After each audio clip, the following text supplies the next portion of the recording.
Well, the University of Hawaii is traditionally known as a commuter school. That's why students say it makes no sense to exclude the Manoa campus from the proposed rail transit route. At a public hearing at Radford High School tonight, students and faculty urged the City Council not to approve a recently proposed route, which would end in downtown Honolulu. Right now, we have a lot of students who come to the campus and sleep in their cars at 6 in the morning just so they can have first dibs on parking. You know, that really is not necessary, and it shouldn't be a part of their educational experience. We're suffering in traffic. We're wasting our time in traffic. We're being taken away from our studies. We have to pay so much for gas. Those opposing the extended route hope to trim the $5 billion price tag by cutting the campus from its route. A decision by the City Council is expected December 7th. The debate over rail transit could be nearing an end. The Honolulu City Council today is considering taking another step toward approving what's been called Hawaii's largest public works project. KHNL News 8's Darren Pai is here to tell us more. Darren. Well, Steph, in a marathon session, the council listened to more than 8 hours of public testimony today. In fact, it's still going on. The council is still debating the approval of a bill directing the city to build a rail transit system. I bicycle from Kailua, where I live, to downtown where I work every day. Takes me an hour. Chad Taniguchi knows about alternative transportation, so he supports a rail system. If rail transit goes in, you can have more people in a mode where you don't need a car. And so to get to the transit stop, they can walk or they can bicycle. University of Hawaii students also urged the city to build a rail system, saying 28,000 students and faculty now share 5,500 parking spaces. Quite frankly, because there's a parking crisis on campus, and when faced with the prospect of either building more parking structures or more classroom buildings, I mean, clearly we'd want more classroom buildings. Hundreds of University of Hawaii students signed these petitions saying parking at their school is terrible and they support a rail system. But what about the cost? At least some say they're willing to pay the extra taxes.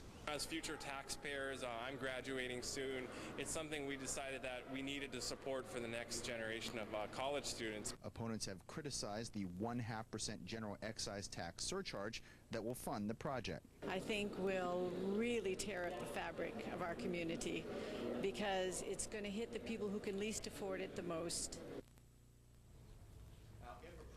This rail proposal faces 2 more hurdles at the City Council, a committee meeting scheduled for next week, and a final vote that would take place before the full council later in the month. Reporting live, Darren Pai, KHNL News 8.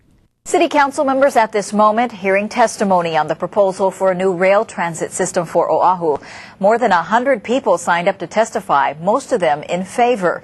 The bill is expected to pass and will then face another committee hearing before a final vote the week of December 21st. KITV's Denby Fawcett has the story. It's a given that the Honolulu Council will approve a rail transit system to ease Oahu's traffic woes. The bill they considered today called only for a rail system. The only question now is which of 5 possible transit routes council members will select before they take their final vote on transit in 2 weeks.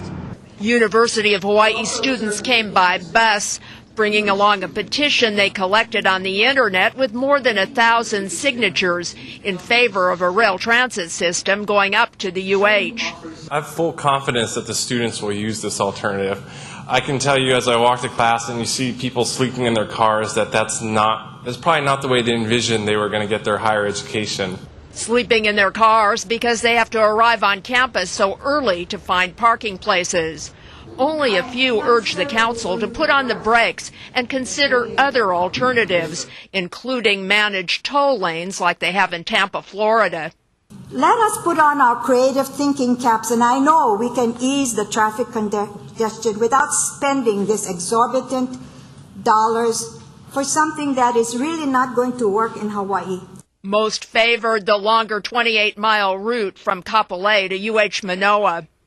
But an updated version of the city's financial analysis emphasizes the longer route will cost about $1.2 billion more. It's simply money we don't have. To begin with, we're already taking a gigantic tax increase from the people, but that tax increase alone is not enough to do the full 28-mile round. There are so many other ways to make up that $1.2 billion that I'm not really concerned about that. Okino sees creative financing options such as private development partnerships.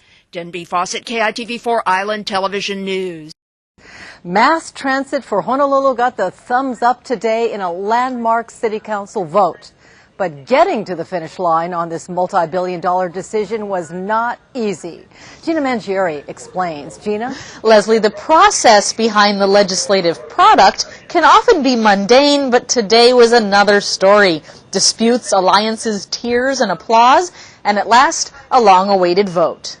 The weight of the decision before them showed 9 Honolulu City Council members poised to vote on the largest project in the city's history. All in all, I feel like it's a little too chaotic for a decision of this size. Chaotic because of a surprise amendment leaving 2 competing routes and more than 100 people waiting to testify. Talk began of delaying the vote.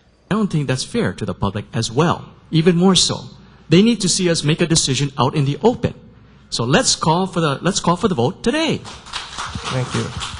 All of that was confusing even the council members themselves. It's discouraging people from coming forward. I saw people walking out of the meeting in complete frustration. We don't have our ducks lined up.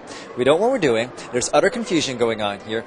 The public cannot possibly be confident that we're moving deliberately on this rail system. They decided to recess until Tuesday, but said they'd hear out the public first. Many impassioned for and against the project, and many clamoring for an EVA route. You don't give us bird feed and expect to be full on steak, you know what I'm saying? Now, the original plan for this wasn't for Salt Lake, it was for the west side to come into town without traffic. With testimony over, another twist. One amendment almost tearfully withdrawn, and the other back up for a vote. I do not believe that we are in any way rushing to this decision. We have been looking at this for over a year and a half. And then, roll call. Member Tam. Aye. Mr. Chair. Aye. Mr. Chair, we have 7 ayes, 2 noes. The committee report is adopted and Bill 79, CD2, FD2 has passed third reading. Councilmember Kobayashi. We're not going to rest on our laurels. Obviously, there are many more steps to go. And as Robert Frost has said, I have many miles to go before I sleep. But this is an excellent first step. I think that this is probably the best Christmas present that one could have asked for in 2006. A present that puts the key Kapolei, Kalailoa, Eva Beach Airport, and Salt Lake route decisions in the administration's hands, and a price tag of about $4.6 billion. But unless Santa Claus is going to be giving us a heck of a lot more financial resources than we have now, I don't believe moving forward on this system is prudent. That was Charles Dejoux, one of only 2 dissenting votes, along with Barbara Marshall. Whether the fixed guideway will be rail or bus is still up in the air. Next steps include more engineering and environmental studies, picking the minimum portion to build, and lobbying Washington for $1 billion. Gina Mangieri, KHON 2 News.